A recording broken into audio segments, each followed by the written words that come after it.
الحمد لله رب العالمين والصلاة والسلام على سيد الأنبياء والمرسلين وعلى آله وأصحابه الطيبين الطاهرين ومن تبعهم بإحسان إلى يوم الدين.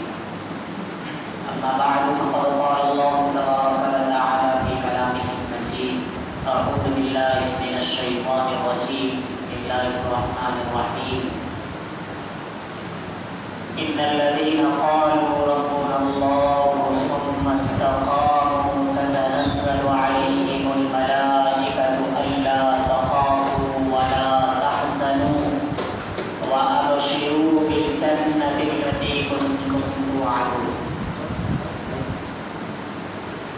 وفي مقام آخر: إذا زلزلت الأرض زلزالها وأخرجت الأرض أثقالها وقال الإنسان ما لها يومئذ تحدث أخبارها بأن ربك أوحى لها يومئذ يصدر الناس أشتاتا ليروا أعمالهم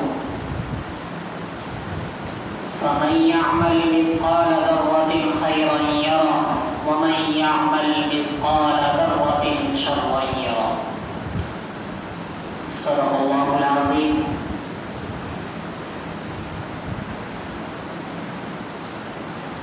محترم حضرات، اللہ تبارک و تعالی نے انسان کی پیدائش کے بعد اور پیدائش سے پہلے بھی انسان کے سلسلے میں جو فیصلے کر رکھے ہیں یا کیے ہیں یا کر رہے ہیں وہ سب اللہ اپنی مشیت سے کرتے ہیں. اور اللہ تبارک و تعالی نے انسان کو ایک خصوصیت دے رکھی ہے. خصوصیت ایک خاص صفت جو اللہ نے کسی اور مخلوق کو دے نہیں رکھی، وہ ہے عقل، سوچ، فہم، سمجھ. اللہ نے دماغ تو سب کو دیا ہے، جانوروں میں بھی دماغ ہے، ان کے پاس بھی عقل ہوتا ہے، لیکن وہ اتنا فہم نہیں رکھتے جتنا انسان رکھتا ہے، وہ اتنی سمجھ نہیں رکھتے جتنا انسان کے پاس ہوتی ہے. یہ اللہ نے صرف انسان کے ساتھ کیوں کیا ہے؟ کیونکہ اللہ کی مشیت ایسی ہی تھی کہ انسان کو اشرف المخلوقات بنانا تھا.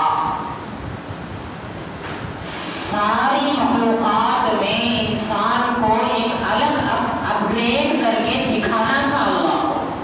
اسی لیے اللہ نے انسان کو دماغ کے ساتھ ساتھ سمجھنے کی صفت، سوچنے کی صفت، آگے فیصلے کرنے کی صفت. اب کچھ ہو گیا تو آگے کچھ اور قدم اٹھانا ہے تو اس کے لیے کیا کرنا ہے، یہ ساری صفات اللہ نے صرف اور صرف انسان کو دی. تو یہ وہ اللہ کی طرف سے ملی ہوئی ایسی نعمت ہے کہ انسان رفتہ رفتہ زمانے کے حساب سے اس کی اہمیت کو سمجھ نہیں پاتا. اب اس کی اہمیت کو سمجھنے کا مطلب کیا ہے کہ اللہ تبارک و تعالی نے انسان کو سوچنے اور سمجھنے کی جو صفت دی ہے اس کی خاص وجہ یہ ہے کہ اللہ کی قدرت کو انسان پہچانے. اللہ ہی قادر ہے، اللہ کے علاوہ کوئی اور نہیں ہے. یہ انسان کو سمجھنا چاہیے. یہ انسان اپنے دل و دماغ میں راسخ پیوستہ چسپاں کر لینا چاہیے. یہ سمجھنے کی جو صفت اللہ نے انسان کو دی ہے یہ اسے بار بار ہٹکاتی ہے کہ اللہ کی طرف متوجہ ہو جا، اللہ کی طرف متوجہ ہو جا، اللہ کی طرف متوجہ ہو جا.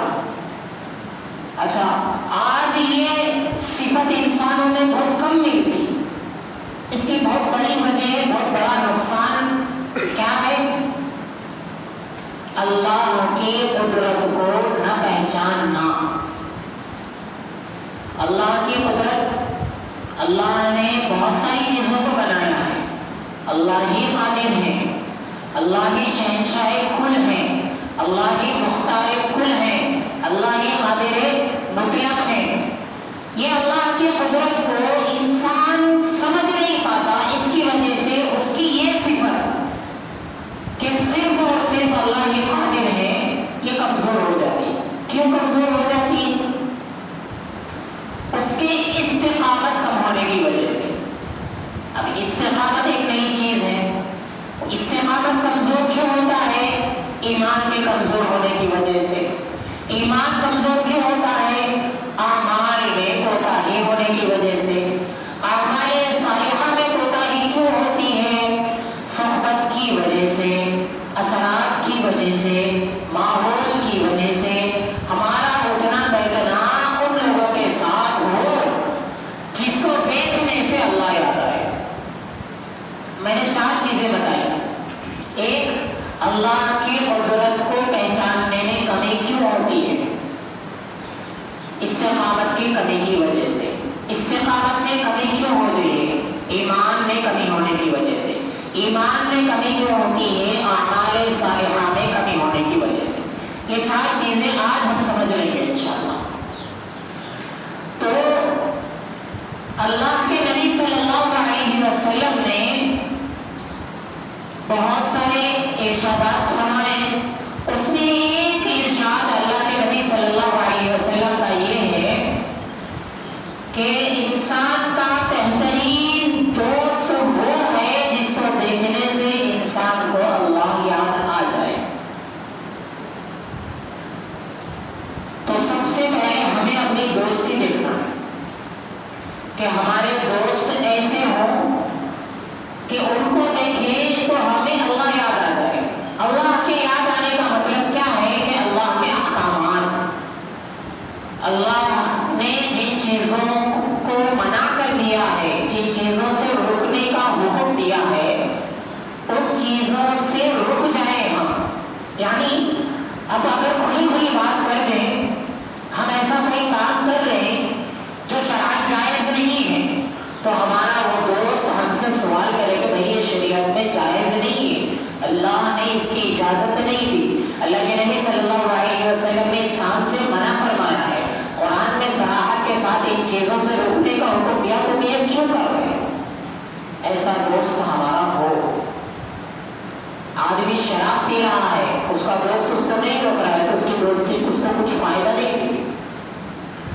آدمی زنا کر رہا ہے, آدمی جوا کھیل رہا ہے, آدمی سٹے بازی کھیل رہا ہے, یہ بہت بڑے بڑے گناہ ہیں. اس کے علاوہ بہت سارے چھوٹے چھوٹے گناہ بھی ہیں. اور آج تو ایک ایسا گناہ جس کو گناہ نہیں سمجھا جا رہا, انٹرسٹ سود. کوئی دوست منع نہیں کرتا,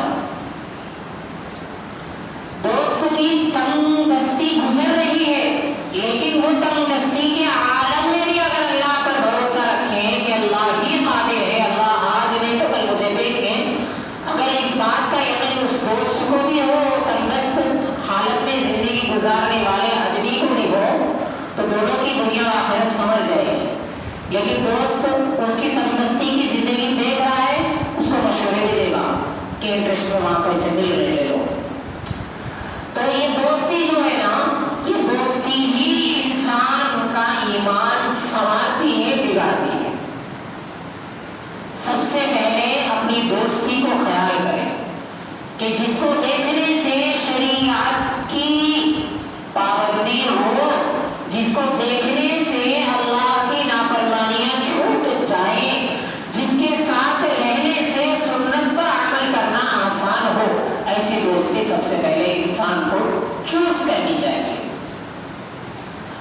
جب ایسی دوستی چوز کرے گا تو کیا ہوگا؟ اعمال صالحہ پر مداومت ہوگی. اعمال صالحہ یعنی نیک کام. آج آپ کا دوست سے ایک سنت ادا کر لے گا مسواک کی, آپ اس کے سامنے مسواک کرتے ہیں, دیکھ لیں تو خیال آتا ہے میرا دوست مسواک کر رہا, میرے کو بھی لینا, ارے کہاں لیا میرے کو بھی ایک دلا دے. ایسے ہی یہ چھوٹا سا ایگزامپل ہے مسواک کا, بہت ساری چیزیں ایسی ہوتی چلی جائیں گی. تو اعمال صالحہ پر مداومت. حد تو یہ ہے اگر دوستی کی مثال دے دیں, دو دوست نماز کو آ جائیں,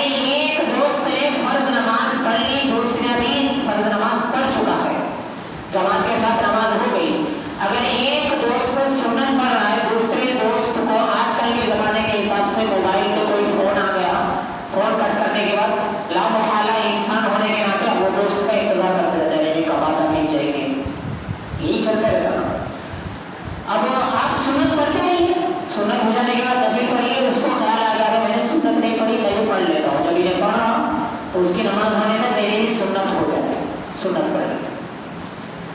تو یہ اعمال صالحہ پر مداومت ہوتی ہے، کھینچ کر لاتی ہے دوستی اعمال صالحہ پر۔ جب ایک کے بعد دوسرا نیک عمل بڑھتا جائے گا، ایمان مضبوط ہوتا جائے گا۔ ایمان مضبوط اتنا ہو کہ اللہ کے نبی صلی اللہ علیہ وسلم نے ایمان کی مضبوطی کے بارے میں بہت ساری حدیثیں بیان کر دی ہیں، اور قرآن مجید میں بہت ساری آیتیں ہیں جس کو میں بعد میں سناؤں گا۔ ایمان اتنا مضبوط کر لیں کہ ایک مرتبہ ایک صحابی اللہ کے نبی صلی اللہ علیہ وسلم کے دربار میں آئے اور کہنے لگے، اللہ کے نبی، میں اوٹنی کو باندھ کر اللہ پر بھروسہ رکھوں یا اوٹنی کو چھوڑ کر اللہ پر بھروسہ رکھوں؟ یعنی آج کل کے زمانے کے حساب سے اگر ہماری زبان میں بات کر لیں تو ہم گاڑی کو جو کی لگاتے ہیں نا، چابی ہم ہینڈل لاک کر کے جیب میں رکھ کر اللہ پر بھروسہ رکھیں یا چابی گاڑی کو چھوڑ کر اللہ پر بھروسہ رکھیں؟ تو اللہ کے نبی صلی اللہ علیہ وسلم نے جواب دیا، پہلے اوٹنی کو باندھو، پھر اس کے بعد اللہ پر توکل کرو۔ تو ایمان اپنا اتنا پختہ ہونا چاہیے کہ ہمیں جو کرنے کا حکم دیا گیا وہ کرنا ہی ہے، ہمیں باندھنا ہے، اوٹنی کو باندھنا ہے، ہمیں اپنی گاڑی کی ہینڈل لاک کرنی ہے، کر کے چابی جیب میں رکھ کر اس کے بعد اللہ کی ذات پر بھروسہ رکھنا ہے کہ ایمان ہمارا اتنا پختہ ہو کہ اللہ آپ نے جو اسباب ہمیں دیے ہیں ان اسباب کو ہم نے اختیار کیا ہے۔ چابی لاک کرنی تھی، ہم نے لاک کر لی ہے، لاک کر کے چابی ہم نے اپنی جیب میں رکھنی ہے۔ اب ہم ایمان اپنا اور پختہ کرنے کے لیے آپ کی ذات پر بھروسہ کرتے ہیں کہ آپ میری گاڑی کی حفاظت کیجیے۔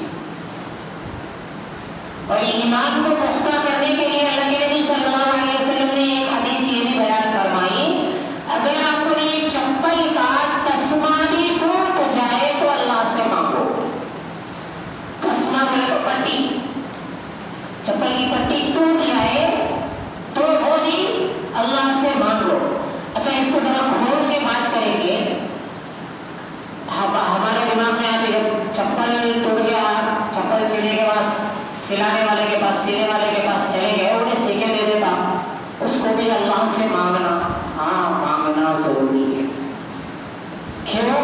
یہ بات سمجھیں، ہم اگر چپل ٹوٹ گئی، چپل سلوانے والے کے پاس گئے، اس کو دے دیں، اگر اللہ نے اس کے دل و دماغ میں یہ خیال ڈال دیا کہ اس کی چپل نہیں سینا ہے تو وہ سیے گا؟ اس کو 4 پیسے آتے چپل سیے تو وہ الگ بات ہے۔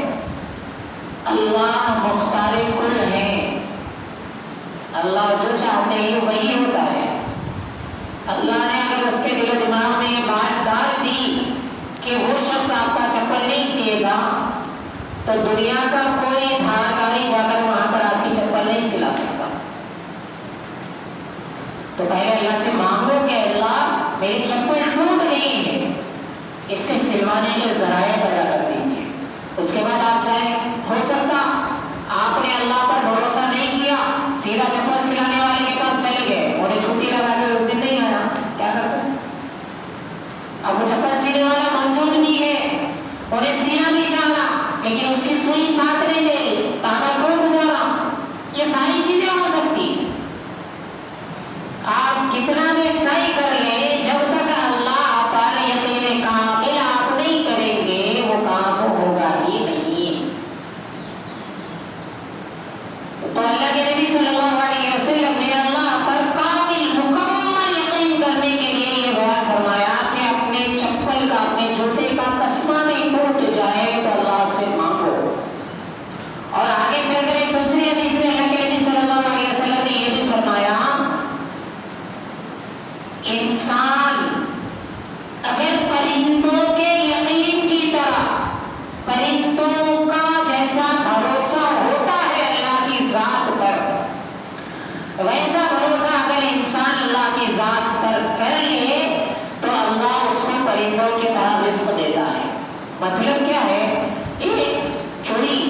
یا طوطا جو بھی ہو، جتنے بھی پرندے جھاڑوں پر زندگی گزارتے ہیں وہ اس پر اپنے گھونسلے سے نکلتے ہیں، خالی منہ نکلتے ہیں، خالی پیٹ نکلتے ہیں،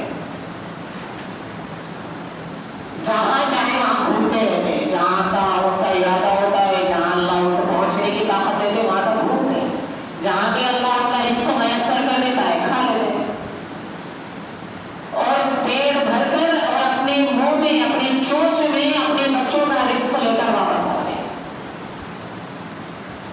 تو یہ پرندوں کو یقین ہوتا ہے کہ جس مالک نے ہم نے پیدا کیا ہے، جس مالک نے ہم کو پیدا کیا ہے، جس قادر مطلق نے ہم کو پیدا کیا ہے، ہم اسی کی ذات پر بھروسہ کرتے ہیں کہ آج ہم گھر سے نکل رہے ہیں، وہ ہی ہمارے رزق کا انتظام کر دے گا۔ جاتے ہیں خالی چونچ، جاتے ہیں خالی پیٹ، جاتے ہیں شام کو پیٹ بھر کر پوری چونچ میں اپنا رزق بھر کے اپنے بچوں کو لے کر آتے ہیں۔ وہ جما کے نہیں رکھتے اپنے گھونسلوں میں، صبح بھی وہی خالی پیٹ نکلتے ہیں، اور روزانہ ان کا ایک نیا بھروسہ اللہ پر، اللہ کی قدرت پر، اللہ کی مشیت پر، اللہ کی طاقت پر، اتنا بھروسہ۔ اللہ کے نبی صلی اللہ علیہ وسلم نے فرمایا اگر اتنا بھروسہ انسان کر لے تو اللہ اس کو پرندوں کی طرح رزق دیتے ہیں۔ اور اسی کی طرح قرآن مجید میں اللہ تبارک و تعالیٰ نے ارشاد فرمایا وَيَرْزُقْهُ مِنْ حَيْثُ لَا يَحْتَسِبُ، جو اللہ پر ایمان لائے اور اللہ کا نام لے اور اللہ ہی کے نام پر جم جائے، ڈٹ جائے، اللہ کے ساتھ کسی اور کو شریک نہ کرے، صرف اور صرف اللہ ہی کی عبادت کرے، صفات میں، ذات میں، سوچنے میں، کام میں، ہر چیز میں اللہ ہی کو سامنے رکھے، اللہ کے علاوہ کسی اور کو شریک نہ کرے، کسی اور کا بھروسہ نہ کرے، تو اللہ اس کو ایسے طریقے سے رزق دیتا ہے کہ انسان سوچ بھی نہیں سکتا۔ اب اس سلسلے میں واقعات تو بہت سارے ملیں گے بھی، ہم کو بہت سارے واقعات ملیں گے، واقعات بیان کرنے کا وقت نہیں ہے، اور اللہ کی قدرت کے سلسلے میں بات کرنے کا بھی وقت بہت کم ہے۔ اللہ کی قدرت تو بہت بڑی ہے، 15-20 منٹ میں اس کو سمیٹا نہیں جا سکتا۔ تو ہم پہنچے ہیں یقین کامل تک۔ ایک دوستی صحیح ہو تو اعمال صالحہ صحیح ہوں گے، اعمال صالحہ صحیح ہو تو یقین کامل ہوگا، جب یقین کامل ہوگا تو ایمان مضبوط ہوگا۔ اللہ کے نبی صلی اللہ علیہ وسلم نے فرمایا جو آدمی اس بات کا یقین رکھے کہ اللہ ایک ہے، یعنی قولوا لا الہ الا اللہ ثم استقم، تم ایمان لاؤ کہ اللہ کے علاوہ کوئی اور معبود نہیں، اللہ کے علاوہ کوئی اور رزق دینے والا نہیں، اللہ کے علاوہ کوئی نفع نقصان کا مالک نہیں، اللہ کے علاوہ کوئی زندگی موت دینے والا نہیں، اللہ کے علاوہ کوئی اور پیدا کرنے والا نہیں، اللہ کے علاوہ کوئی اور ضروریات کو پوری کرنے والا نہیں۔ یہ ایمان لانے کے بعد لا الہ الا اللہ کا اتنا بڑا مفہوم ہوتا ہے، یہ اس بات کا یقین اپنے دل میں لانے کے بعد ثم استقم، اسی پر جم جاؤ، ڈٹ جاؤ، کھٹ کھڑے ہو جاؤ۔ جب کھٹ کھڑے ہو جائیں گے تو کیا ہوگا؟ اللہ کی کتاب میں ایک تحفہ ہے ایسے لوگوں کے لیے، ان الذین قالوا ربنا اللہ ثم استقاموا تتنزل علیہم الملائکۃ الا تخافوا ولا تحزنوا وابشروا بالجنۃ التي کنتم توعدون۔ اس آیت کا ترجمہ کیا ہے؟ وہ لوگ قالوا جنہوں نے کہا ربنا اللہ، ہمارا رب اللہ ہے، ہمیں دیکھ لینے والا اللہ ہے، ہمیں زندگی دینے والا اللہ ہے، ہمیں پالنے والا اللہ ہے، ہمیں نیند دینے والا بھی اللہ ہے، اگر ہماری آنکھ میں ذرہ بھی کچھ چلے جائے اس کو نکالنے والا بھی اللہ ہے۔ ہم لاکھ کوشش کر لیں، اگر اللہ کے ارادے ہو گئے کہ وہ ذرہ ہماری آنکھ سے باہر نہیں آنا ہے تو نہیں آئے گا۔ جو آدمی یہ کہہ لے کہ ہمارا رب اللہ ہے ثم استقاموا، پھر اسی پر جم جائے، تتنزل علیہم الملائکۃ الا تخافوا، آسمان سے فرشتے اترتے اس آدمی کے پاس، کہیں اترتے کہ اس کا یقین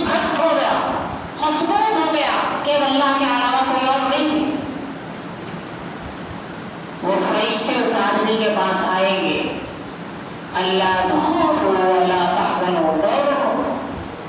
جب اللہ تمہارے کو یہ چیز دینے کا فیصلہ کر لے، پوری دنیا، 7 زمین 7 آسمان، پوری مخلوقات، اللہ کے فرشتے، جن شیاطین سب ایک طرف ہو جائیں کہ وہ چیز تمہارے پاس سے چھیننا ہے، چھین ہی نہیں پائے۔ غم نہ کرو، اللہ تخافوا ولا تحزنوا، ڈرنا بھی نہیں ہے، غم بھی نہیں کرنا۔ وابشروا بالجنة التي كنتم توعدون، اور ان کو خوشخبری دیتے اللہ۔ کیسے خوشخبری؟ ایسی جنت کی جس کا تم سے وعدہ کیا جا کہ اس میں جانے کے بعد ایسے ایسے محل رہیں گے، ایسے ایسے نہریں رہیں گی، ایسا ایسا کھانا رہے گا، ہمارا شاندار محل، شاندار تخت، شاندار فرشتے، شاندار حوریں، شاندار پھل پھلائے، شاندار نہریں، شاندار شہر، شاندار پانی، ایسا پانی کہ کبھی انسان نے پیا ہی نہیں ہے۔ ان چیزوں کی اللہ خوشخبری دیتے ہیں فرشتوں کے ذریعے سے۔ کس آدمی کو؟ اس آدمی کو جو اس بات کا یقین اپنے زبان سے بھی نکالے اور اپنے دل و دماغ میں پیوستہ بھی کر لے کہ اللہ ہی ہے۔ کیا اللہ ہے؟ اللہ ہے، اللہ رہیں گے، بس اتنا نہیں، اللہ ہے، دینے والے بھی اللہ ہے، لینے والے بھی اللہ ہے، کرنے والے بھی اللہ ہے، نہیں کرنے والے بھی اللہ ہے، ہر چیز ہے۔ اللہ نے ہمیں آنکھیں دی ہیں، ہم دیکھ رہے ہیں۔ اگر اللہ نے آنکھیں دے دی، روشنی نہیں دی، دنیا کے پورے اسپیشلسٹ، آئی اسپیشلسٹ مل کر ہمارے آنکھ کو روشنی نہیں دے سکتے۔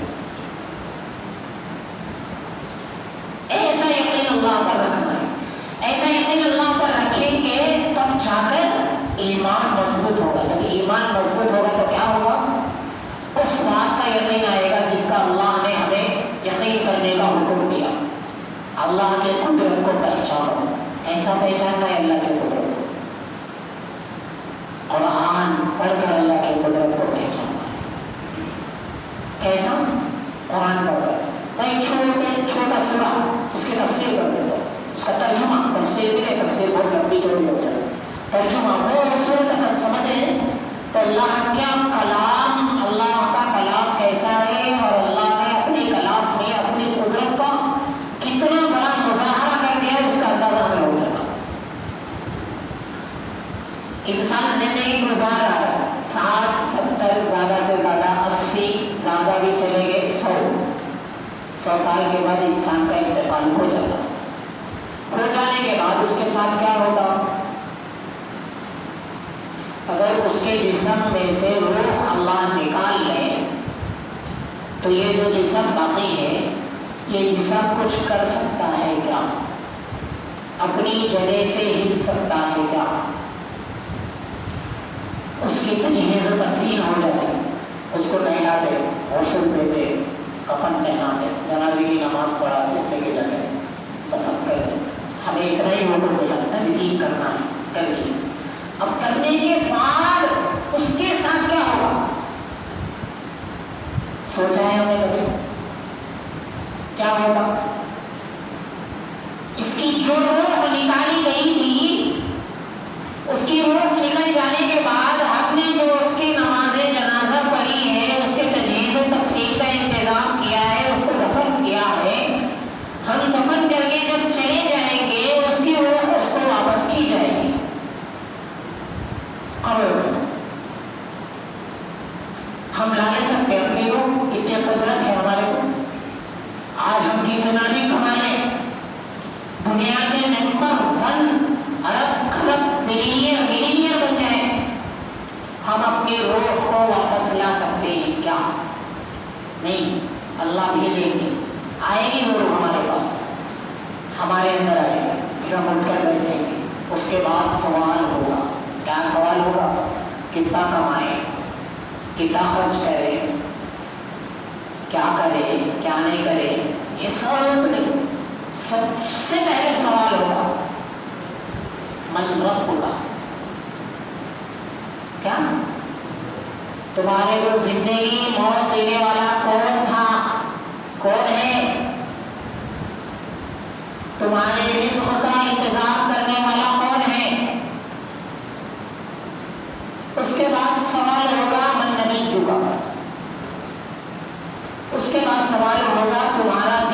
اسلام تمہارا دین کیا ہے؟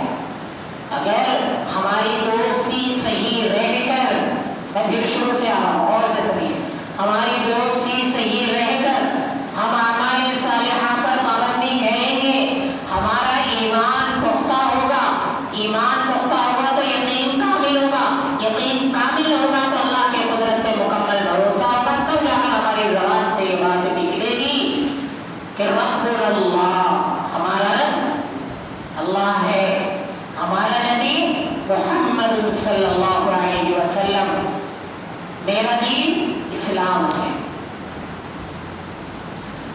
اگر یہ چیزیں نہیں ہوتی وہاں پریشانی ہوگی۔ اچھا تو یہ بات تھی، ہم آگے چلتے ہیں، اس کو آگے لے کر آگے کیا ہوگا؟ اس کی روح واپس آنے کے بعد اس سے 3-4 سوالات ہوں گے، اور سوالات ہونے کے بعد پھر اس کی روح کو نکال لیا جائے گا، اللہ کے عرش کے نیچے علیین سجین جو دو مقامات ہیں وہاں پر اس کی روح کو رکھ دیں گے۔ اب خالی جسم قبر میں پڑا ہوگا، کب تک؟ جب تک قیامت برپا نہیں ہوگی، جب تک اللہ کے فیصلے نہیں ہوتے کہ قیامت آنا ہے، جب تک خالی جسم زمین میں رہتا۔ اللہ کیسے قدرت والے ہیں معلوم؟ 29 سال ہم زمین میں دب کے رہنے کے بعد ہمارا گوشت، چمڑا، دل، گردے سب کیڑے کھا لے کے مٹی مٹی ہو جاتے نہیں؟ اس کے بعد اللہ وہ سورہ جس کا میں ترجمہ کرتا ہوں، اذا زلزلت الارض زلزالها، انسان آج اتنا بے خبر دنیا میں زندگی گزار رہا ہے، اس وقت کیا ہوگا جب زمین کو ہلا دیا جائے گا نیچے سے۔ اذا زلزلت الارض زلزالها، جب زمین کو نیچے سے ہلا دیا جائے گا، اوپر سے نہیں، نیچے سے۔ واخرجت الارض اثقالها، اور زمین اپنے اندر جتنا بوجھ لے کے رہتی ہے پورا نکال کے سب پھینک دیتی۔ زمین میں سونا رہتا، ہڈیاں رہتے، طرح طرح کے جو بھی چیزیں زمین اپنے اندر دبا دبا کے رکھتی نا، کھودے تو جو نکلتے وہ پورے زمین ایسا نکال کے پھینک دیتی۔ وقال الانسان ما لها، ہم قبر میں سوتے ہوئے تو اس وقت نہیں، اتنی زمین اچھی تھی، اب کیا ہو گیا اس کو؟ یومئذ تحدث اخبارها، اس قادر مطلق کا حکم ہوا کہ زمین اپنی چیزیں بیان کرے، اپنے اندر کی چیزیں نکال کر باہر پھینکے۔ اللہ نے اس زمین کو حکم دیا ہے کہ زمین نکال تیرے اندر کیا کیا ہے، مردے، چمڑے، چیتڑے، سونا، چاندی، دنیا بھر کی دولت، ساری چیزیں زمین نکال کر پھینک دے گی اللہ کے طرف۔ بِأَنَّ رَبَّكَ أَوْحَىٰ لَهَا، اس کے رب نے اس کو حکم دیا، کرو اپنے اندر کیا چیزیں نکالو، نکال کے پھینک دے۔ یومئذ یصدر الناس اشتاتا لیروا اعمالهم، وہ ٹائم پہ اس وقت ہم کھڑے ہو کر دیکھیں گے،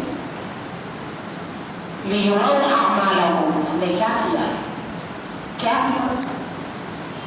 ہمارا یقین کمزور، ہمارے اعمال مصوصے، اخلاص کی کمی، دل میں کدورت، انانیت، تکبر، حسد، بغض، مال کی محبت، دنیا کی محبت، عورتوں کی محبت، انانیت کی محبت، سونے چاندی کی محبت، گھر بار کی، اعلیٰ اولاد کی محبت، کیا بھی نہیں ملتا ہمارے پاس۔ ہاں اب یہ ساری چیزیں ہم اپنے اندر بھر کے رکھ لیں گے تو وہاں کیا دیکھتے ہیں، یہی دیکھتے ہیں۔ اب ان چیزوں سے وہاں کام کیا بھی نہیں ہے۔ فَمَن يَعْمَلْ مِثْقَالَ ذَرَّةٍ خَيْرًا يَرَهُ، اللہ بولتے بڑی شان سے دیکھ لو، آج دیکھ لو تو دنیا میں ذرہ برابر بھی نیکی کرے تو وہ دکھ جاتی ہے۔ وَمَن يَعْمَلْ مِثْقَالَ ذَرَّةٍ شَرًّا يَرَهُ، ذرہ برابر بھی برائی کرے وہ بھی دکھ جاتی ہے۔ اور یہ ذرہ برابر کتنا ہے معلوم؟ سورہ لقمان میں حضرت لقمان، حکیم لقمان رحمۃ اللہ علیہ نے اپنے بیٹے کو نصیحت کی، یا بنی انہا ان تک مثقال حبۃ من خردل اتینا بها وکفی بنا حاسبین۔ اللہ کی قدرت کو پہچانو، اللہ کتنے بڑے قدرت والے معلوم۔ لقمان حکیم اپنے بیٹے کو نصیحت کرتے ہوئے فرماتے ہیں، اے میرے بیٹے، ان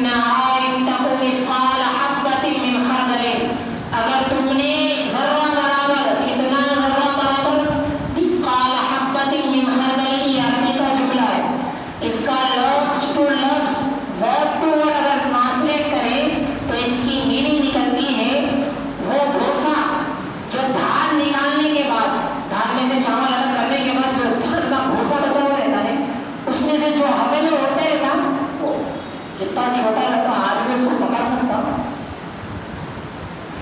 ان تک مثقال حبۃ من خردل، اگر اتنا برابر بھی نیکی تم نے کی ہے، برائی تم نے کی ہے، اللہ کی نافرمانی تم نے کی ہے، یا اتنا برابر بھی اللہ کو مانا ہے، اتینا بہا، اللہ کیا فرماتے ہیں؟ میری قدرت، میں بھی کیا ہوں بس کتنا ہے وہ؟ اللہ اتنے بڑے قادر